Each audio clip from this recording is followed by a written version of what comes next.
SC/ST સમાજમાં atrocity act committee અંગે ગૃહમાં અમિત ચાવડાના પ્રશ્નો વર્ષમાં 2 વખત કમિટીની બેઠક મળવી ફરજિયાત છે।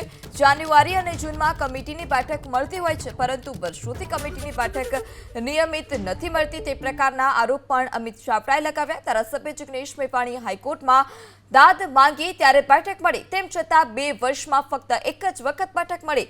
જ્યારે અસ્પૃશ્યતા મુદ્દે ડ્રાઈવ કરવાની પણ સરકારની મંશા નથી। દલિતોને મળતી સાતલી જમીન માટે કબજો આપવામાં સરકાર નિષ્ફળ। સભ્ય આવે કે ન આવે, બેઠક નિયમિત બોલાવવામાં આવે। ગુજરાતમાં એટ્રોસિટીઝના બનાવો દિવસે દિવસે વધી રહ્યા છે। અસ્પૃશ્યતા નિવારણ માટે જે સરકારે ડ્રાઈવ કરાવવી જોઈએ, ઝુંબેશ કરવી જોઈએ, જે પ્રાયોરિટીમાં હોવું જોઈએ લેવામાં નથી આવતું। ગુજરાતમાં કેટલાય એવા બનાવો છે જેનો હું પણ સાક્ષી છું કે સરકારમાં ડીજીપી પાસે લેખિત રજૂઆતો કરી, અરજદારોએ પણ રજૂઆત કરી હતી કે અમારી જાન પર જોખમ છે, અમને પોલીસ પ્રોટેક્શન આપો।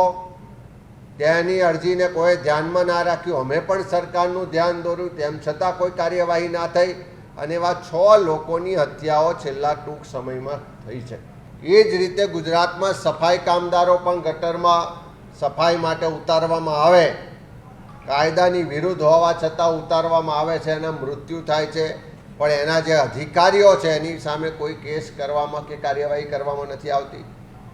ચારે તરફ એટ્રોસિટીઝ વધતી હોવા છતાં, એના નિવારણ માટેનો કાયદો હોવા છતાં, સ્ટેટ લેવલની વિજિલન્સ અને મોનિટરિંગ કમિટી હોવા છતાં ગુજરાતના જે SC/ST સમાજના પ્રશ્નો છે, જે ફરિયાદો છે, જે રજૂઆતો છે, જે એમના પર અત્યાચાર થાય છે, જે એમને અધિકારોનું હનન થાય છે, એનું મોનિટરિંગ કરવાની કમિટી બોલાવવા માટેનો એમનો પાસે સમય નથી।